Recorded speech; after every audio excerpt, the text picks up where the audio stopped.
Welcome to the Orange Hammer Podcast. My name is Corbett Storick. I've been a licensed general contractor for 8+ years, specializing in new construction, renovation, furniture building. I'm the son of an architect and an interior designer, and I've been surrounded in this industry since birth, watching all aspects from concept, design, build, punch list, and of course, all the problems that come up in between.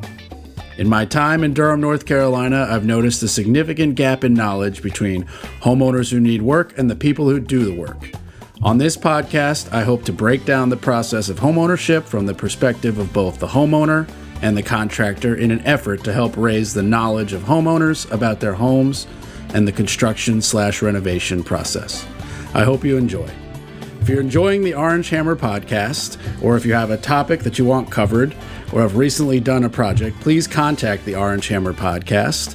The Orange Hammer Podcast is on Instagram and Facebook. Please like and subscribe, share on whatever platform you're enjoying your podcast on.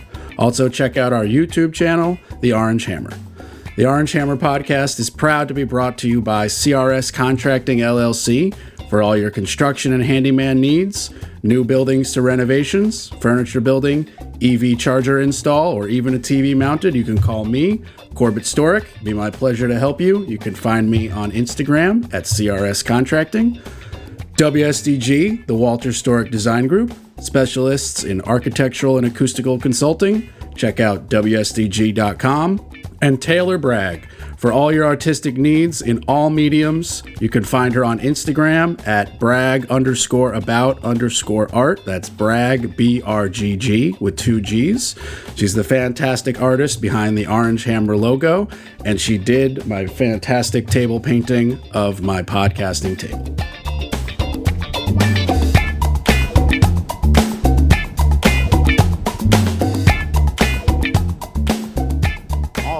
Welcome everybody back to the Orange Hammer Podcast. Today my guest is Reyna Michelle from Girl Next Door Realty.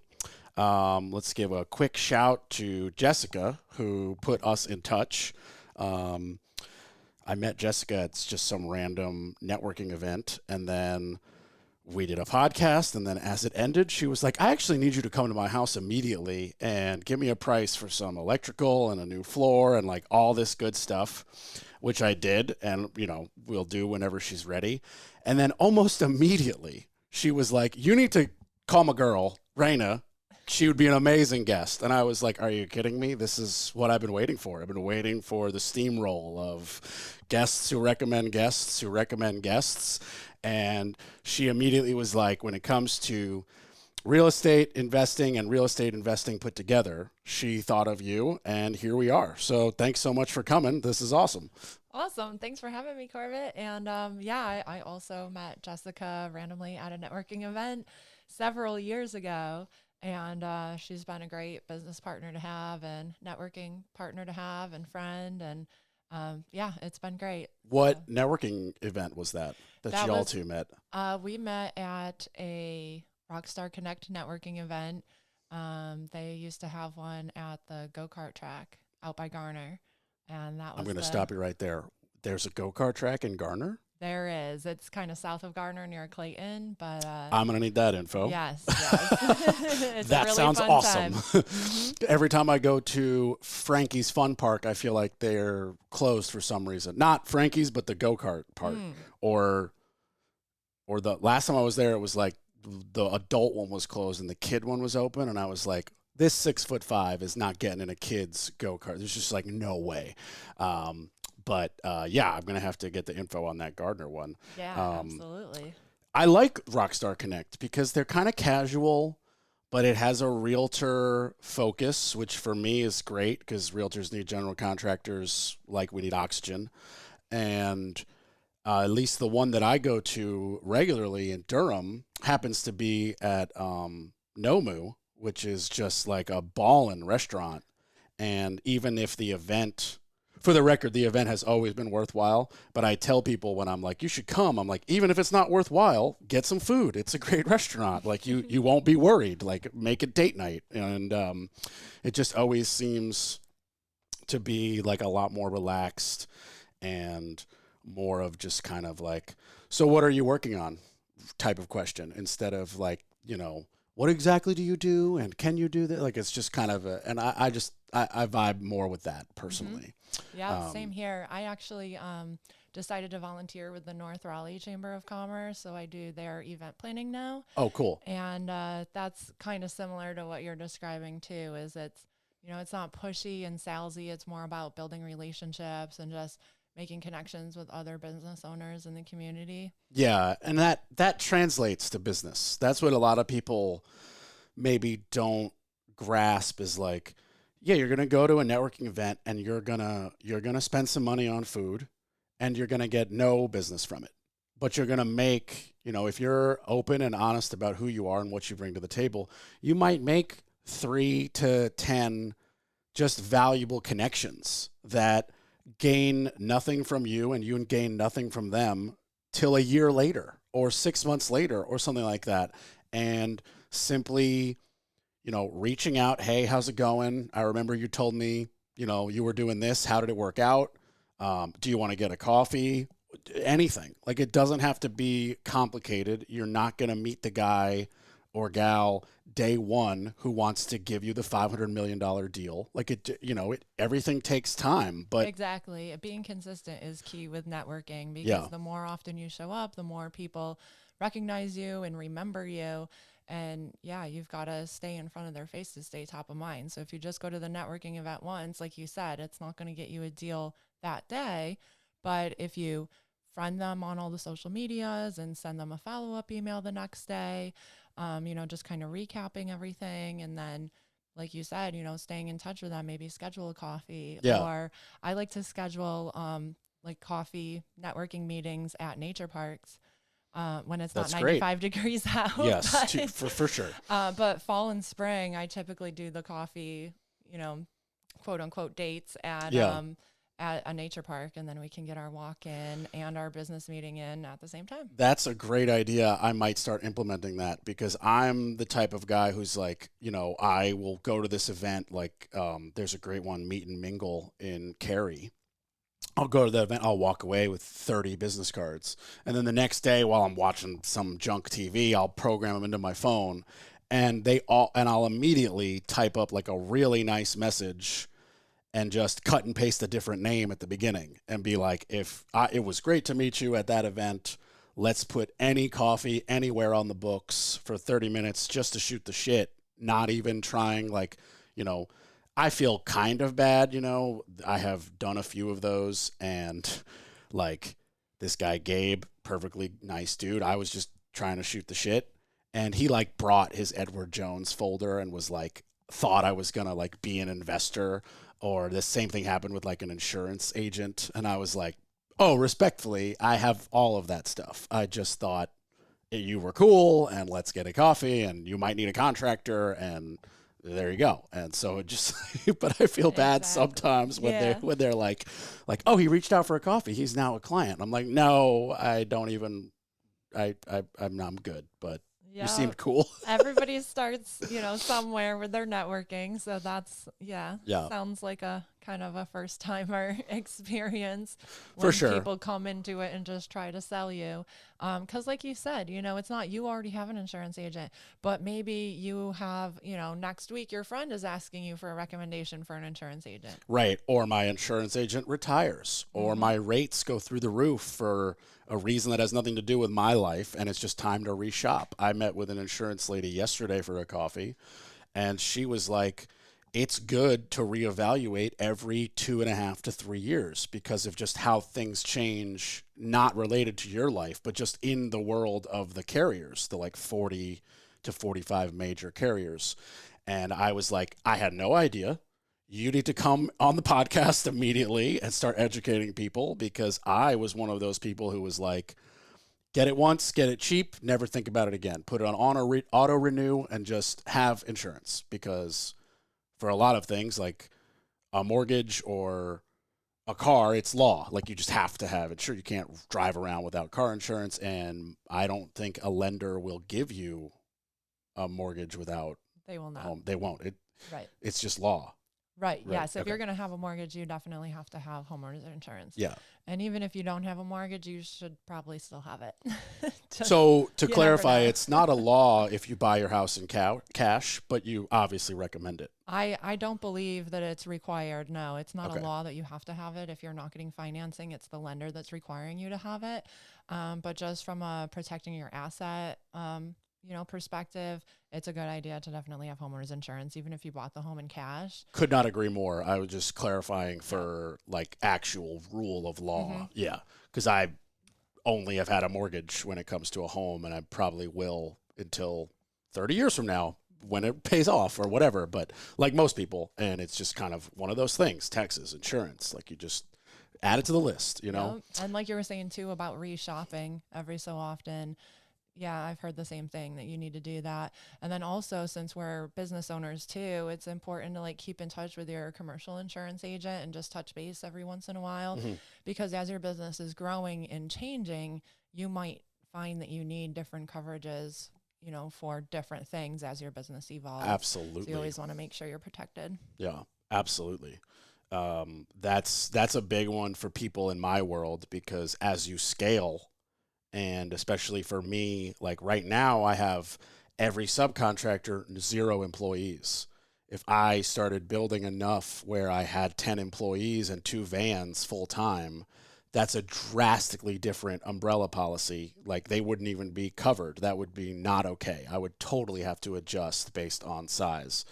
How does that work for you in realty? Because if you just start selling a lot more houses, it's not like all of a sudden you have more overhead. You're just having a great year or couple years. So would you still have to adjust your insurance? So, as far as representing other people on their purchases, not necessarily. I mean, as a realtor, we have E&O insurance. It's errors and omission insurance. It's kind of like malpractice insurance that doctors have. Okay. But for the investment business, when it comes to investing in properties, that definitely is something to consider, because Right. things change. And as you buy more properties. Exactly. Right. So let's kind of split a little bit. How did you start? Or I guess the first question, based on where we should go on the split, did you get an investment property first or become a realtor? So, good question. So, it's kind of a two-part answer. I did buy my first house, I think I was 21. Wow, very young. When I bought my first house, and that was a primary residence. At the time, I didn't intend it for it to be an investment property. I did later turn that into a duplex, and so now it has 2 tenants in it.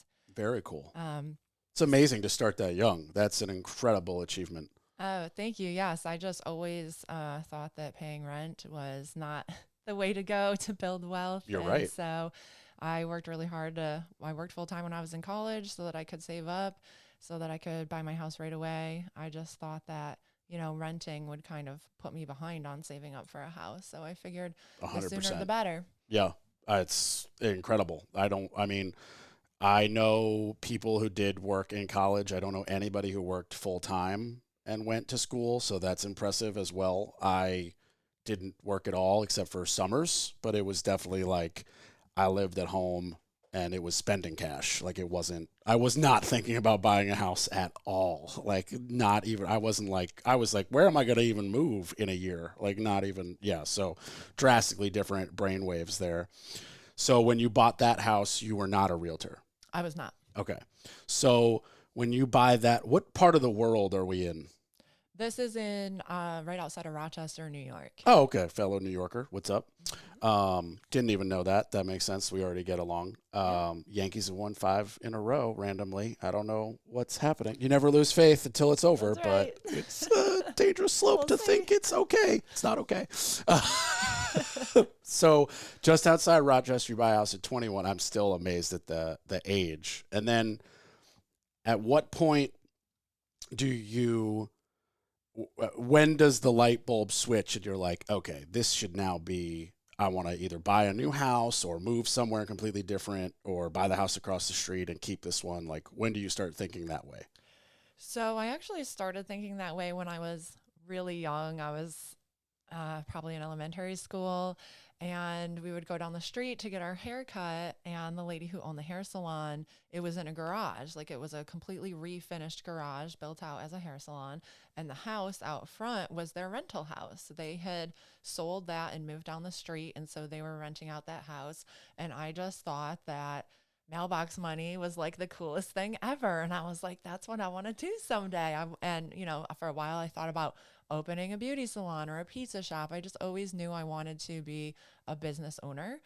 And then later on, I just, you know, once I graduated from college, I didn't really know how to make that happen or how to get into that. I didn't have people in my life that were doing that. And so there wasn't really anyone to learn from. Not a lot of 21-year-olds who are like, yeah, let's talk about investing. Yeah. Right. Most 21-year-olds are just like, I don't know. I can't even think. At 21, I was like, I don't know, drinking and being 21. I don't even. Yeah, I don't even know. Yeah. And I like didn't even drink that much. I look back and I'm like, I was a tame one, but nobody was paying attention at 21. Yeah. Right. So it did take me a little time to get into that. I finally did meet somebody who was a real estate investor. He owned 1,200 units, apartments in Rochester, and was willing to share knowledge with me. And so I started learning about real estate through that. And almost like a mentor, sort of. Yes. And so that's what got me into commercial real estate, was that mentorship. And then when I moved down south to Raleigh, I decided to get licensed in North Carolina and try my hand at residential real estate. I did that for a little while. Why did you not stick with the commercial real estate? Because I was new to the area, and I just thought that I needed a little time to kind of learn the area. Even though you had the previous commercial real estate success. I think at the time it was more of a confidence thing for me. I think that looking back on it, you know, I was kind of like in my own head, like, oh, I'm not ready for that. You know, to make that big leap along with the move and everything. Is it a separate test and separate license to do commercial? It is the same license, but it's very different experience. It's different clients. It's a different process. Oh, so if you pass the exam to become a realtor, it doesn't matter if you want to go commercial or residential. That's correct. Okay. Very not the case for general contractors. Yes. Separate test, separate license, very different. separate level of annoyance. And for me, just because I'm not the best like book smart person, when I've gotten several calls for commercial projects, and I've only been able to do 2 of them due to the North Carolina law capping it at $30K without a license. And I'm like, look, all my subs can do this. I not a problem. Sheetrock is sheetrock. This is just a commercial job. So if we price it and it's $28K, let's do it. If it's 31, you need someone else. Like, I just can't help you by law. And so that has, but I'm just like not interested in studying for that exam. It was so difficult to just get the residential one. Yeah, the North Carolina real estate test is one of the harder ones. Really? Throughout the country. Yeah, North Carolina does have a much more rigorous test. But a lot of that class is focused on residential. So for somebody interested in getting into commercial, they definitely either need a mentor or they need to take additional training after getting licensed in order to do that. It's not required, but it's incredibly highly recommended. Right. Absolutely, for sure. When did you move here? I moved here about 7 years ago. Okay, so not new, but kind of fresh. Right. Yeah. Yep. So seen quite a bit of change. Oh yeah, it's changed so much in the last 7 years. And first moving down here, you know, not really having the confidence of like knowing the area as well. That's why I started in residential. For some reason, I just thought learning neighborhoods, you know, would be more easily accessible than learning, you know, all of the commercial ins and outs. However, I quickly realized that wasn't really the case, and went back to commercial. Oh, okay. How long? What's pretty quickly? I was focused on residential for a couple of years before I made the switch back to commercial. Okay. And the switch came, why? Was it a lack of fun and success in residential, or you remembered the better success and more fun of previous commercial life? It's just a whole new world, being in the commercial side versus the residential side. On the residential side, you are working with consumers, and on the commercial side, you are working with business owners. And Mm. I just happen to prefer that type of interaction and communication and mutual growth together through interacting with other business owners and spending my time with them, versus the residential. Commercial is just so much more exciting to me when you're helping somebody expand their business and you're making really exciting things happen. Potentially less emotion and more numbers based conversations, because in a home it's a very emotional thing, either selling it, closing a chapter, or buying it and very excited. But not that expanding a business isn't exciting, but it has potential to be, less emotional and backed by the numbers. Like, can we expand? These numbers say we can't, or these numbers say we can. Let's start Exactly. looking at Yes, that's the next exactly brewery it. location, or whatever. I just, Yeah, because in residential, if you're looking, it's different if it's an investment property, but if you're looking for your primary residence that you're going to occupy, I mean, that's your space. So Yeah. it's definitely going to have a different criteria that you're going through when making that purchase versus, like you were saying, with a business, either the numbers work or they don't, and there's your decision. Right. It should be more black and white.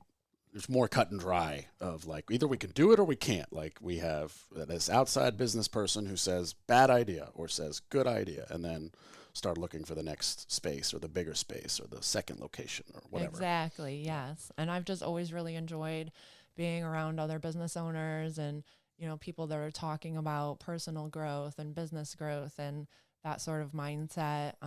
With all the networking events and everything, I surround myself with those kind of people. So it just made sense for me to stay in that world. And for listeners, the Rockstar Connect is founded and run by realtors, right? Yes. Yeah. Yes. Stephen David Elliott started that, and he is a residential realtor in the Raleigh area. Yeah. Mm-hmm. Because the one in Durham, Deb Lovick, who was a podcast guest, she had a great episode together. She didn't start it, but she like runs that chapter, I guess. It's kind of like franchising or something, or I don't know exactly how it works. They sent her like a tablecloth and a banner, and she just has a little like thing of name tags, and it's like, okay, cool, let's go. Yeah, there's so many networking events out there. If you just look on, Meetup or Facebook or Eventbrite under networking, and there's just tons of opportunities. And for people too, you can always like create your own networking event. I had one a few years back I was doing. We would have a blood bus come out to a parking lot, and we would raise money for a veterans organization. So we would have a DJ and a bunch of vendors and a food truck, and we would basically have a big parking lot party. And while we were out there, everybody would give blood, and we would feature businesses that were owned by veterans and raffle off prizes and raise money for a nonprofit that supported veterans. And we did that for quite a few years. So that's like a much bigger event than all the events I've been to. All the events I've been to are like, we took over the back room in a brewery and come with business cards. Like, that's, yeah. Other than like BNIs, which I'm not a huge fan of because they're way too like businessy and not fun. Yeah, but BNI is a little bit more structured. I've been to two unrelated of each other, and they were identical. And I was like, this is not, you guys are cliquey, and you know each other's inside jokes, and I don't. And you're saying them at the visitors thing, and none of us get these jokes, and it's not funny, and your education was not educational, and you already have contractors. So why am I here? Yeah, laid back style is a little bit better of a fit for some people. Yeah. That's personally what I like, the party in the parking lot with just a bunch of professionals doing something good and building more connections. My like first week of every month is just full because there's like this recurring one on Monday, then there's recurring one on Tuesday, and once again Wednesday, and then Thursday. Then this one I'm like, okay, first week of the month or second week of the month, I just have no evenings free. There's an event every night at these recurring locations that, like, I don't really drink, but they have either non-alcoholic drinks or food trucks or real food. And it just always seems to be worthwhile. We're joined by the studio dog who will not leave you alone. I'm sorry. He just wants to be pet. So, yeah. And I just for listeners, like, you don't have to be in the trades or be a realtor. Like, you don't need, it's completely free. It's completely open to anybody who wants to, network your small to medium to large business for that matter, or even just for a social engagement. I went to one at Bond Brothers in Cary, the Meet and Mingle. And I distinctly remember like walking up to a table with 3 people and like introducing myself. And, one guy would be like, oh yeah, I'm, I don't even remember. It was irrelevant. And then I'd go to the next person, which happened to be like his fiance. And she'd be like, I do nothing. I'm just here because it's fun and I wanted to get a drink. And I'm like, what's up? Awesome. Cool. Like, you might own a house one day. Like, for me, I can give my card to anybody. So it's like, here, you like podcasts? Scan the thing on the back. So so it definitely is a little easier for me because there is nobody I can't give my card to. Even if you don't own a home, you might.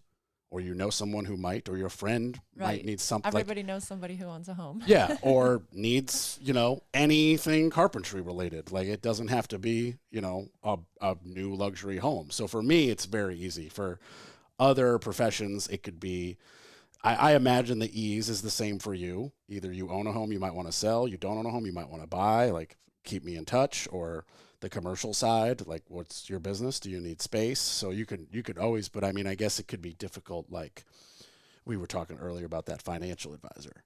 Like, if you're going after 35 and up, most of us have, I'm 32, but still I'm lumping myself in that for the sake of this. Most of us, if we want a financial advisor, we have got one already. So it's very difficult, depending on your business. Yep, it's different for everybody, but it's good for everybody to come out and at least be a part of the community. Yeah. You can always give something back. And when you start providing value to other people in the community, even if you maybe can't, fix maybe they have nothing in their house for them to fix, but you can, share something on social media that they're doing, and you can still provide value to people. And when you just start, doing what you can to help others, it comes back to you. And so I think networking is really powerful in that way. Yeah, that's very well said. I couldn't agree more. It's very important. And it's, even just a Zoom compared to a face-to-face coffee, there is something there. There's something different. And being there face-to-face has value. And discussing your hobbies and, relaying your personality. Like, you're a realtor, I'm a contractor. We're a dime a dozen. Like, not to be blunt and rude, and I hope you don't take it that way, but there's a million of us. We're everywhere. Yep. So why would they hire me? Why would they hire you? Because something resonated. They like your style. They like your personality. They got the recommendation from a friend, and they hold their opinion in high value. Or, you helped so-and-so out of an impossible jam that one time, or not even related. She made the best cupcakes that one time at this, veteran blood drive thing. Like, who knows the reason? But if you don't put yourself out there, you'll reap none of the reward, zero of it. So it's like that. I don't know how many are you or how many listeners are like big Facebook people, but every once in a while there's this meme that floats around that's like, me angry I didn't find the right person, ... me never going out, always at home, upset that the right person didn't just like kick open my front door. It's like, well, if you don't go out and meet people, you won't go out and meet people. Like, it's not that hard. But exactly. Yep. Consistency is key. You've got to stay in front of people so that you stay top of mind. Yeah. And like you were saying about, talking about your hobbies, people do business with people they know, like, and trust. So people want to be able to get to know you and trust you and like who you are. Yeah, it's very true. I had a meeting over a coffee It was set up by somebody who I like met at a BNI. Then him and I had a coffee. Then he did a podcast, and he was like, "You got to meet my friend Connor." And I was like, "Okay." And then Connor and I had a coffee. We spent 40 minutes talking about Sons of Anarchy, Justified, and Marvel movies. And then after 45 minutes, he was kind of like, "Well, you got to go home and watch Justified, but how can I help you?"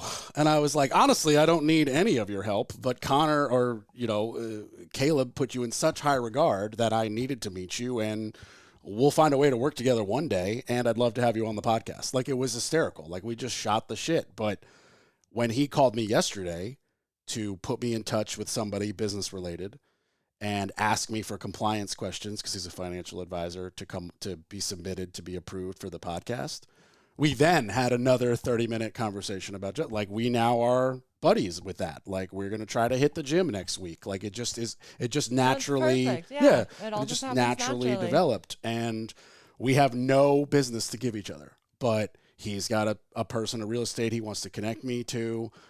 I might have somebody I want to connect him to. And, one day there's an investment property we want to go in together. Like, who knows?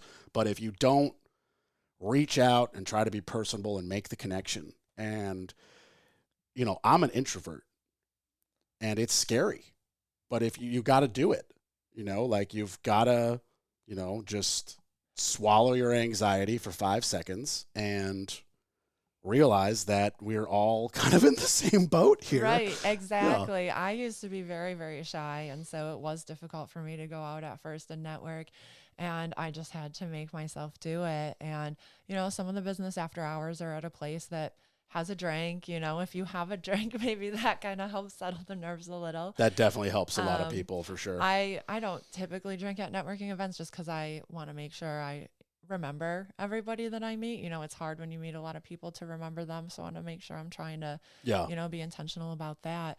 But I have had some other people too that have reached out to me just from seeing my networking on social media and asked, like, hey, can I tag along? So that's an idea too for people if, you're kind of on the edge or feeling a little bit nervous about going out. Grab one of your work buddies, grab a coworker, grab a friend and go together, or, hit me up on social media and come to one of my events with me. And that way you kind of have a wingman or a wingwoman. It's so funny. I did exactly that with my guy, Glenn, who makes my apparel. He does the engraving part. And literally I would be at a table talking to 6 people, and then 30 seconds later, he'd walk up and be like, "Hey, what's up?" And I immediately would be like, "Hey, this is Glenn. He does my shirts. If you guys need anything," and he'd be like, "Hey, yeah, Corb, he fixed this in my house," which wasn't even a lie. We were talking each other up, and I would have already gotten their cards. Glenn would keep talking. I'd walk to the next table, and sure enough, 3 minutes later, he'd be behind me, and I'd be like, "Oh, this is Glenn." Just over and over on repeat. And then we leave with bellies full of free pizza and stacks of business cards. Yes. And he calls me next week and he's like, "I got 4 orders from that event." I'm Perfect. Like, you won. Yeah. You won Monopoly. You went to 1, you got free pizza and 4 orders. Yep. Nobody else did as good as you just did at that. I guarantee you. The dumpster guy did not get 4 dumpster clients. I did not get any clients. I know, good for you. You won the game. That's awesome. Yeah. So it was but it was exactly that, where solo, it was a 50-50 that I was going to go. And then I called him because he told me about the Namu one. And I was like, "Hey, man, that Namu one's great. I'm going to this one in Franklin. It's kind of a long drive. You drive this time, I'll drive next time," or something like that. It's exactly what we did. And it was a ball. It was so fun. And Amanda, if you're listening, don't ever stop with your RAP rap networking events. They're fun.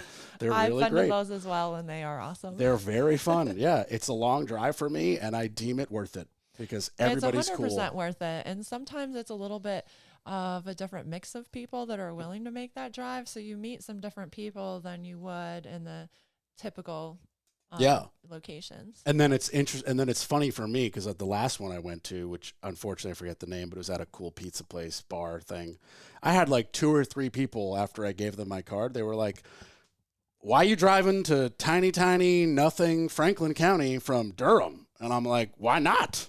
What?" Because the people are awesome. I was like, this event's awesome. It's only 45 minutes up the road. I've driven to deep Raleigh for further work. Like, what's the It's what's the always difference? worth it. This is cool. This is fun. I just met a private chiropractor like that. I don't. Why not? And I was taken aback by that response. But as I think about it now, it was very much like, you need to realize that you're in play, small Franklin County. Like, it's cute out there and it's developing. They need a bigger road, but So does everywhere. they need it more than most. Like, there's a 1 lane going It in and is. out. They need a 2 or a 4, whatever. Real bad. Real bad. It is expanding like crazy there right now, though. Yeah, it's crazy. Well, for some reason, I don't have the answer, but this is a universal truth upon cities, towns that develop and become cities, whatever the terminology is. Everybody sees this building happening, 1 house, 2 house, 1 apartment, 2 apartment, whatever. And nobody thinks like, oh, yeah, that's cool. We'll bring in 600 people to live in an apartment. That's going to help the coffee shop. What about 600 cars? Like, for some reason, nobody thinks about it till it's too late. And I just don't get it. Like, you have to get a permit through the government agency before you can build. If one office could talk to another office in the same government agency, I would really appreciate it. But like, it's just the blind leading the blind. It's like, you can't wait till there's a problem. You got to be constantly upgrading the infrastructure. Why are you taking my taxes? Like, Yes, the government. it doesn't make any sense to me. Problem-solving skills. They don't have any. Yeah. And like, obviously it's easy for you and I to sit here and be like, the solution is a bigger road. But like, no, that's the Band-Aid. The solution is like, oh, we've reached X amount of submitted permits. We need to begin, the expansion that was scheduled for 10 years from now, but there was a clause, if this many people start building, we need to do it now. I don't know what the length of time and numbers and population versus growth is, but like, somebody needs to think about it quicker, because similar to or way worse than a residential project, it takes so much longer to get approval for like road building or widening or whatever. It's like, you got to go through city council 11 times and bribe this dude and hire the company backed by the mafia. And, I've heard horror stories of like North Carolina in the 80s and 90s of just like millions of dollars of road construction money just vanishing, and all these projects didn't get done because apparently the mob just took all of it. But this is all before I was born and before I lived here. Before I was down here. Yeah, I've only been here like 11 or 12 years, something like that. So this is all like well before me. But it's just crazy to think that they wait till it's too late, basically.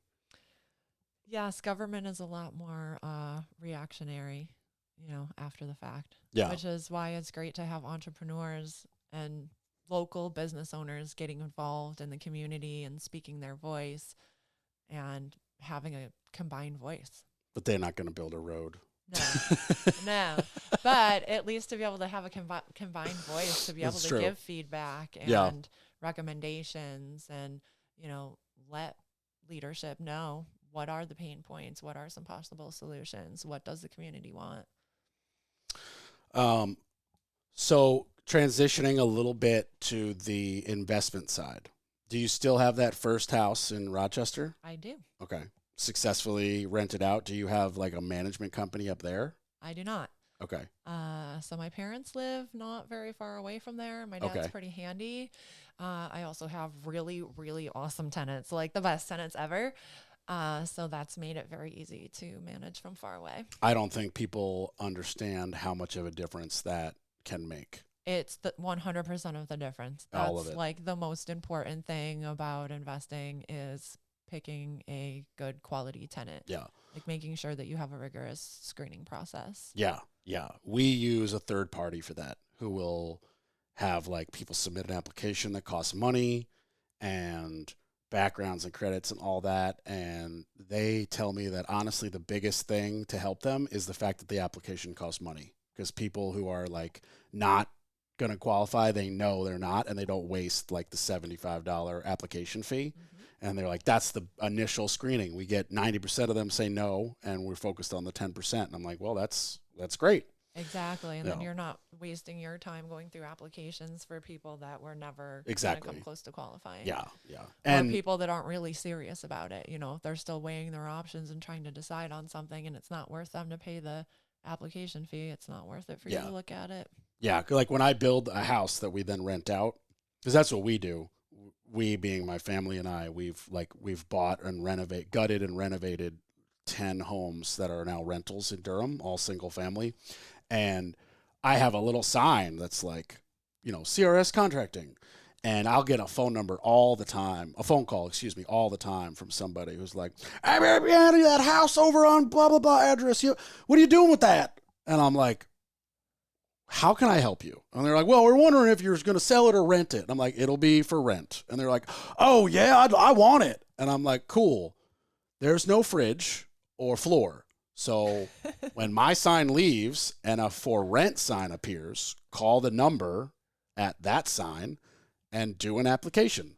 0% of those phone calls have ever called to do the application because they're, after I press a little bit, they're all, or 90, I can't say all, 9 out of 10 are Section 8, which we just have never explored because our neighborhoods are not that bad.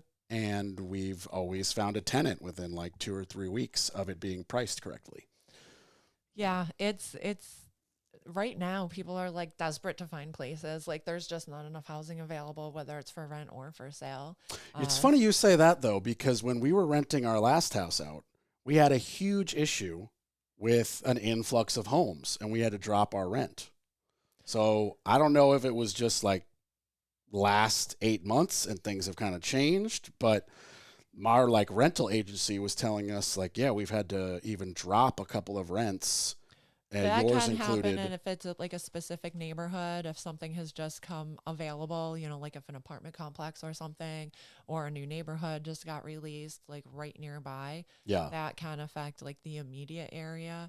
But for the most like general overall, you know, Raleigh-Durham area triangle right now, it's tough for people to find even a rental. There's like multiple applications coming in. Which is why, like you were saying, people making phone calls before the sign's even up, you know, people trying to get a jump on it. And sometimes, too, it's just nosy neighbors. Like, people just are curious and they just want to know. Yeah. I mean, in this particular case, the neighbor was like, hey, would you rent it to my niece? And I was like, are you kidding me? You've done nothing but look out for the property. I would love to. Like, if she can afford it. And the niece called me and was like, I'm Section 8. And I was like, we're just not. Like, sorry, we're just, you know, if it sat for 6 months and we really couldn't get it rented, I guess maybe we would explore that. But I don't know anything about Section 8 other than it's a government-assisted program for rent. I don't know anything else about it. Like, do you know anything about it? I know some about Section 8. I know that when you're working with Section 8, it's a guaranteed, you know, you're guaranteed to get your rent payment because it's coming from the government. At least part of it is.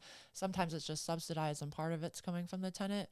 But like, for example, when a lot of people were able to put their rent payments on pause during COVID, the Section 8 landowners or property owners were still getting paid because those rents were subsidized by the government.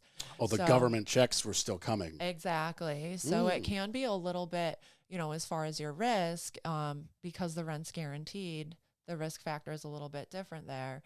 You know, some people are, you know, nervous about the stereotypes that come along with that and, you know, think that the person's going to trash the property or, you know, that something, you know, negative is going to happen. But if you report back to Section 8 that they've ruined or damaged your place, then they may lose that Section 8 voucher and not be able to receive that government assistance any longer. So it's really an incorrect assessment that Section 8's a bad thing. Yes. Because from what you're telling me, the tenant has an incentive because they will lose their Section 8 to not trash your property. That's right. And then or at least the subsidized portion, let's be clear, is guaranteed and will just show up from the government. So like if 1,000 of the 1,500 was being subsidized, I'm just going to get $1,000 check and I don't have to worry about That's that right. part. Obviously I got to hunt them down for the 500, but wow. Okay. Yeah. Yeah. So it can actually be a really advantageous strategy for a lot of investors because of those 2 points. Because there is a obnoxiously incorrect negative stigma against Section 8. Yes, there is. And I don't want any smoke, but my realtor has definitely been like, the Section 8, I don't know. And that's exactly it. They don't know. People just don't know. Yeah. Yeah, that's very interesting. Okay. Mm-hmm. That's very interesting. I know for me, especially, that's probably something that we're going to at least like potentially open up to. We have had no problem finding tenants. The last house we had problems, but looking in hindsight, it wasn't a problem. It was we tried to get more money than we should have. Like when you price it at 2,100, when we priced it at 1,750, it rented in a week. Mm-hmm. So it was just a matter of our rental agency was trying to push for the very, very top, and it was too much, and the bedrooms were too small. And then, oh, by the way, like you said, there must have been a local apartment building that just finished or something, because they were like, we have to drop 2 other rents unrelated to you. I was like, what? How you're dropping rents? Milk's more expensive. I don't get it. And they're like, there's 3 new apartment buildings in South Point that just finished. People are taking those instead. I was like, okay, well, the market's the market. Mm-hmm. What are you going to do? And if you're listing it right at the top of the market or kind of pushing that as well, then, they should really set the expectation that, hey, we're trying this, but, we'll see how it goes. Yeah. Without, giving you the impression that that's what's going to happen. Yeah. No, they didn't. I made it sound like they screwed up. They didn't screw up. They say, here's the bottom, here's the top, and then we say list it at this. Like it's our choice, but we always are like, oh, it's 2,000's the top, put it up for $100 more, and if we get lucky, great, which we have, and then if we don't, usually 2 weeks later we drop it $100. But this one was like, 4 and 5 weeks later, showing after showing after showing, people were just like, the bedrooms are too small and you can't change that. Therefore, the rent is too high. And we were like, okay, at some point, we just weighed, having it sit unrented versus dropping it a couple $100. Mm-hmm. And, now we have a tenant. Sometimes functionality, that is something like sometimes the layout is just, not workable. Or like you said, maybe it's a place that only has 1 bathroom, or maybe the bedrooms are a little small. And ain't no 1 bathrooms at Dakota Fields. No. Everything's got at least 2 bathrooms. We refused. Mm-hmm. Every house we bought had 1 bathroom. We put in another one. We just couldn't. Because with one now, with just the modern expectation, that does make it a little bit, less appetizing to the compared to what else is on the market. Yeah, we. There are exceptions to the rules, but we more or less took every 3-bed, 1-bath and made it a 2-2 or a 2-2 with an office, because it would just be too hard to have 3 obnoxiously small bedrooms. So it'd be like, you need 2 real bedrooms, and then this office has a closet if you have like a toddler. But in reality, we call it an office, So from a realtor perspective, we have 1 3-bedroom because this office has 2 closets. And a 2-2, I mean, that's so perfect for somebody who wants to like rent to for a year or 2 years or something, and then buy a home. Mm-hmm. And going back to what you said about just like quality tenants, we just last week we were like, look, your rent is going up $200, but if you want to stay, it's $150, because we love y'all and like 0 issues ever. So we're going to relist it at $200 more. But if you guys want to stay, we'll give you a 2-year lease at $150 more. And they were like, done. Totally understand. And totally worth it to do that for a quality tenant. Yeah, like, and to expand on that, think about $50 a month. That's only $600. But I have to get it professionally cleaned between tenants. I have to touch up paint. who knows what repairs I might have to find? Then I have to list it. What if it sits? You know, what if the next tenant sucks? Like all of those are weighed over $600. It's not even it's no-brainer. Nothing. It's a no-brainer. Yeah. So there are, there are ways of looking at it that are not necessarily the dollar. Having to pay your painter to come in at $1,500. That's a month's rent I just lost. My rental agency, they get a month's rent for finding a tenant. Boom, gone. That's 5 times that $600 that somebody thinks I'm losing. Not really losing it. In fact, I got $150 more a month. Exactly.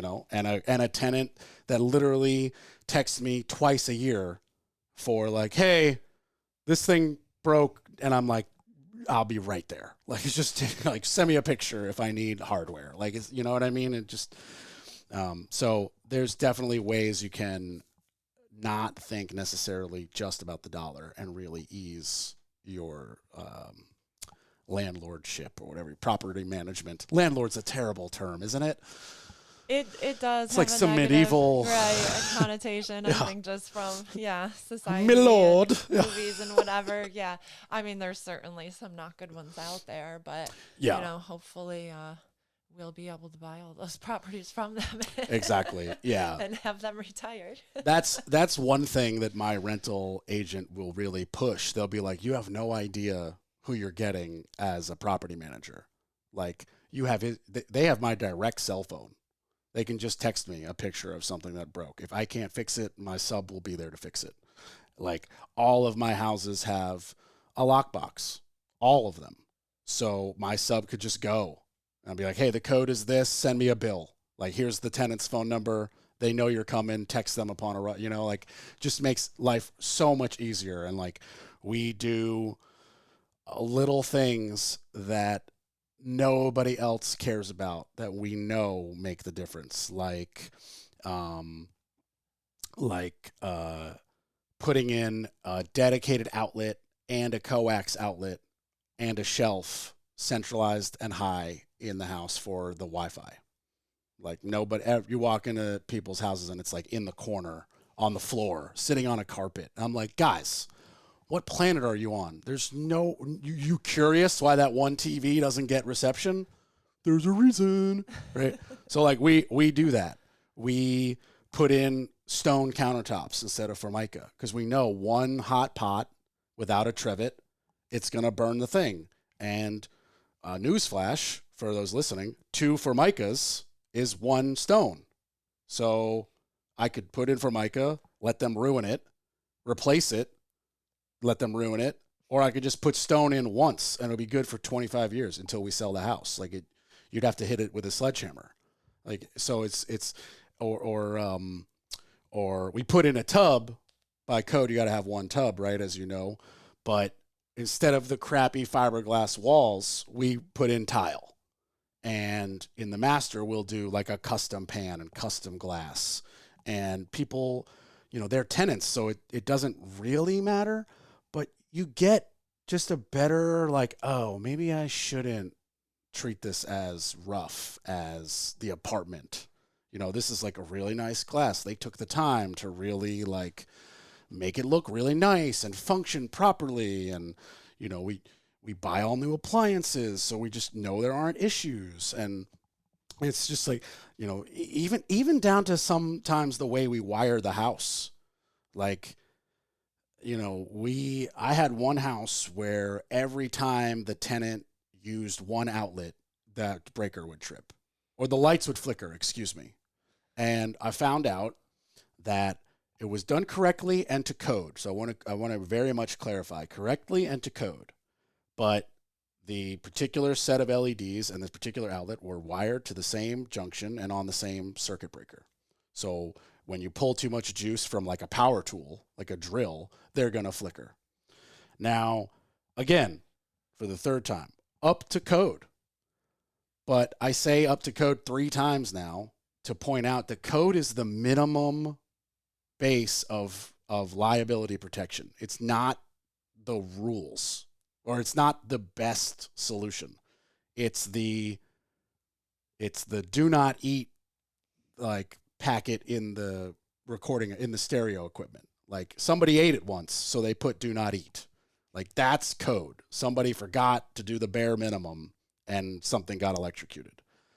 Now, if I had told that electrician, take an extra $100 and put it on 2 separate circuit breakers, never would have happened. But he did the cheapest he could. I told him it was a rental property. We were on a budget, yada, yada, yada. But the next house with a different electrician, I was like, hey, man, told him the same story. I was like, not on this house. I like wire them separately. I don't care if it's $400 extra in breakers. Just do it. Like I don't want that. So it's like little things like that that do nothing but cost me money, but they allow me to just sleep so much better knowing that the likelihood of, because I'm going to get a text when they trip a breaker and I'm going to be like, did you check the breaker box? And be like, where is it? And be like, come on, man. Like, it's in the bathroom. Like, and then I got to drive over there to flick a breaker. And it will be in the middle of the night. Yeah. And I don't want to do that. So it's just little things like that that just allow everything to just run just a little bit smoother. Time is money, and like emotional, like stress is real. that's not, you don't put that on paper as much as a value, but like not having to stress out about that is a much better thing. Like you having incredible tenants 8 states away and you're like, I don't have to worry about it. And if the shelf breaks, my dad's up the street. Like, Yep. You're just good. Yep. Well, do you have properties down here? So I did just start an investing business down here called Girl Next Door Properties, you mentioned earlier. So what I'm doing with that business is I'm buying single family homes from people that need to sell very quickly. So okay, people short sale. It could be a short sale.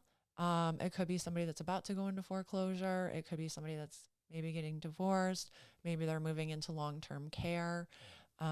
Maybe, like, for example, the last client I just helped was moving out of the country.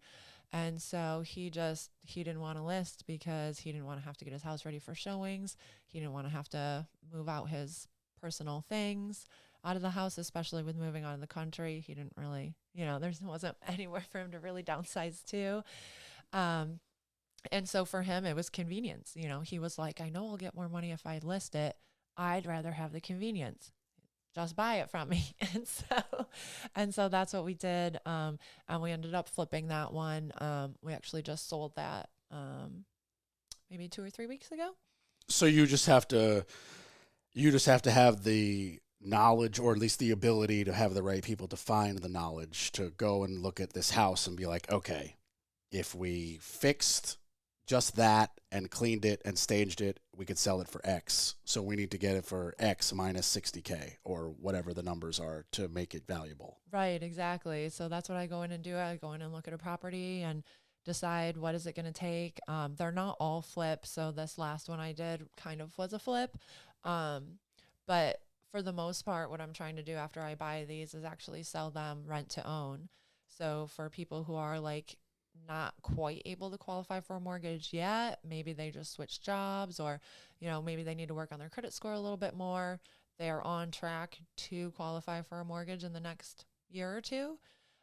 We have a rent to own program, so they're able to rent the house and then exercise their option to buy at the end of that. Okay, could you explain a little bit more rent to own? Because to my limited knowledge about it, it does not seem beneficial to me as the homeowner. It seems like I'm missing out on a chance to increase rent, and I'm missing out on a chance the market goes up for me to sell the house for more money. So how it works with rent to own is everything is negotiated up front. So somebody would sign a 2-year lease and they're going to say, this is the amount of money I'm paying for rent each month. So yes, your amount would be fixed during that time frame. However, they are giving you a down payment towards the purchase price. They're basically buying that option, that future option to buy. And so they're putting their down payment down at the time they take possession and start renting the house. So as a homeowner, you are getting paid some of that money up front when you take their down payment right then. and then you're renting the house to them for 2 years. So you are making money on that spread there.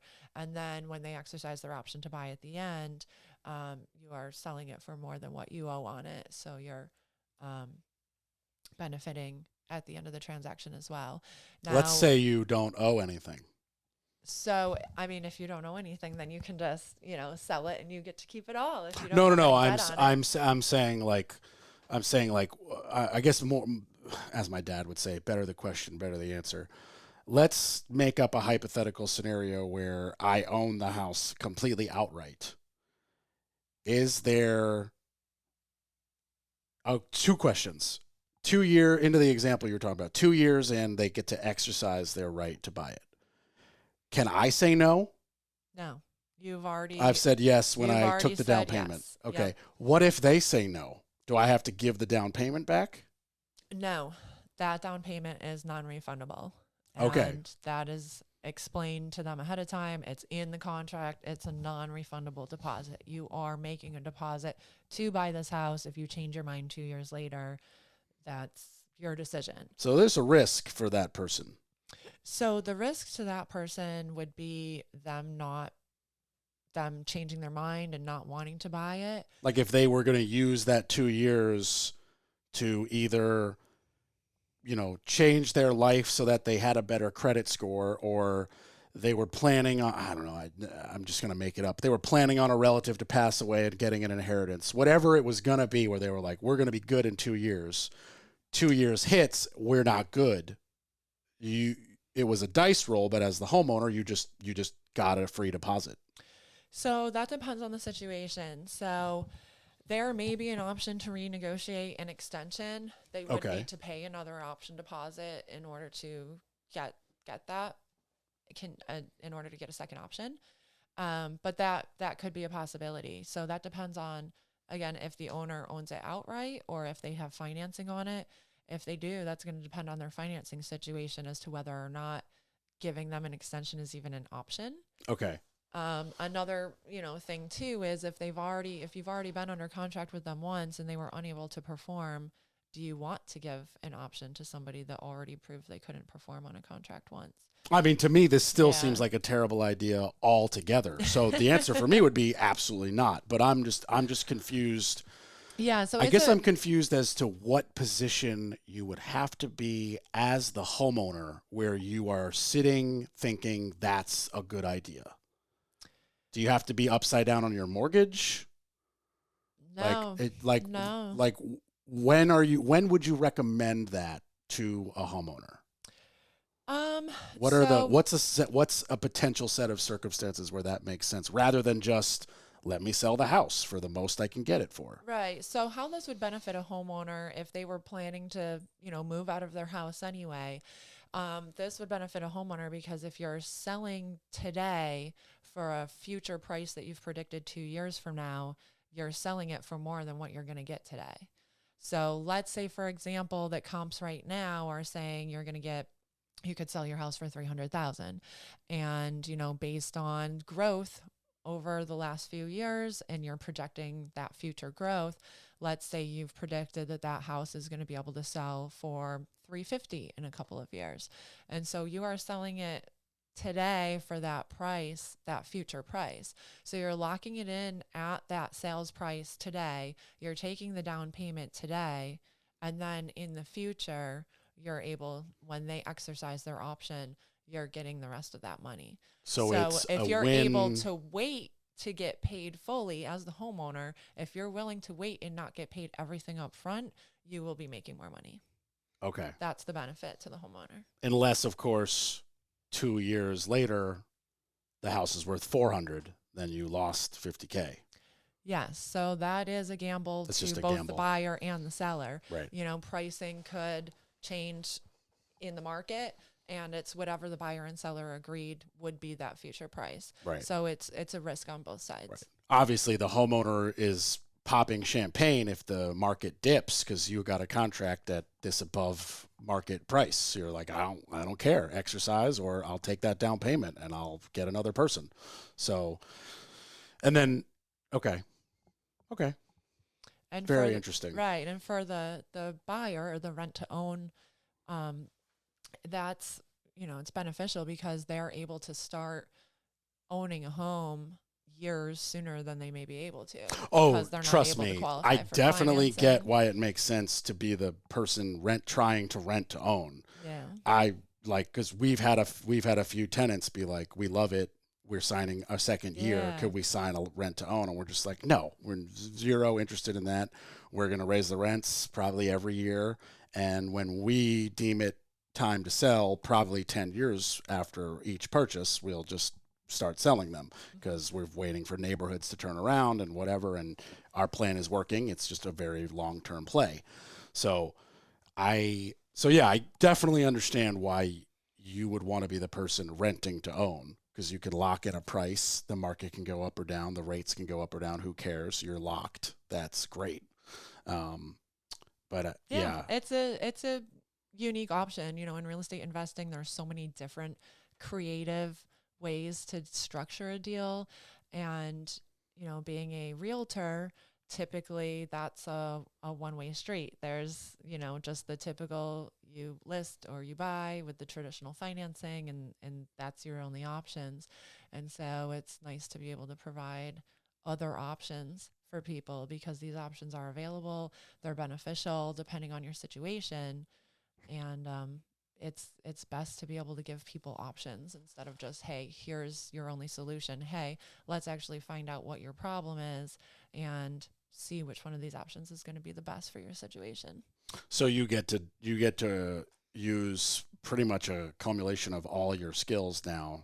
As the investor, you're also the realtor, so you get that percentage, and then you're making profit buying and selling as well. Do you have any properties that you're like similar to the Rochester, like holding and renting out down Not here? at the moment. Right now I'm more concentrated on the rent to own, so you end up, selling them.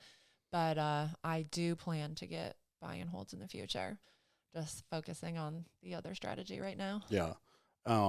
What's it like as a property manager during the 2 years?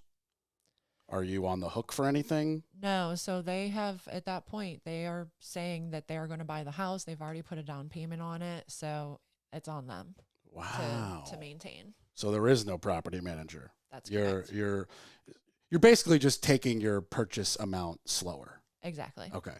Right. You know, right. So there's really no risk to you as the seller.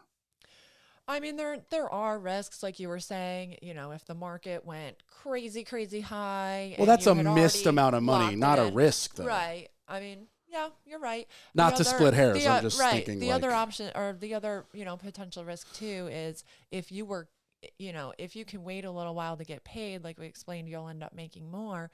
But if you had like a hard deadline at the end of that 2 years, like if you had a plan to spend that lump sum on and they don't exercise their option, you need to figure out something else. Right. Like sell it regularly, immediately. And then you probably got to put some work into it because you've had people living in there for 2 years not thinking about staging or whatever. Right. Okay. So if anybody listening wants to either short sale or,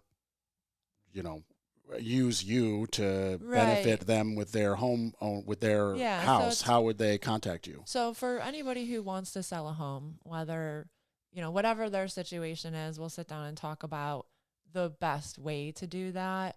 Do they need the money right now? Would they like to have more money but wait to get it? Do they want to just list it on the open market? Just depends on each person's unique situation, what's best. So I can offer all of those options and just see what works best for that individual person. But yeah, that's what we do. So you can contact me on Facebook, LinkedIn, Instagram, my email, text. Yeah, I'm all over the place. What's your email and phone number? My number is 315-521-9561. Yes, I'm still a 315er. And it's okay. I'm an 845er, so it's okay. Yeah. And email me at Reyna, Reyna, at ReynaMichelleCR.com. Or you can always find me at a North Raleigh Chamber event. There you go. So you can always go to their website too and track me down there. And you can follow the chamber on Facebook and everything too. I'd like to invite you to come to our next event. It's on Thursday, September 21st. We're having a business expo. It's going to be in North Raleigh. It's at Holy Trinity Greek Orthodox Church. It's going to be awesome. All the vendors will be there. All the business owners will be there. So they'll be handing out swag. They'll be raffling off prizes. There's going to be a couple of food trucks there. And if you get your bingo card completed by the vendors, you get free lunch from the food trucks. You had me at free lunch. Yeah, we had a few hundred people that came last year. This year, we're expecting even more people. It's in an even bigger venue. It's free and open to the public, so bring all your friends. That is awesome. I will be checking my calendar upon completing this recording. And it's the Girl Next Door Realty. Girl Next Door Properties. Girl Next Door Properties, excuse me. Separate from your real estate. Yeah, the commercial is Reyna Michelle Realty. Okay, and strictly commercial. I do residential for, like I said, if it's, if we're sitting down to talk about whether it's maybe going to be an investment or maybe it's going to be a listing, I do still do residential for that situation.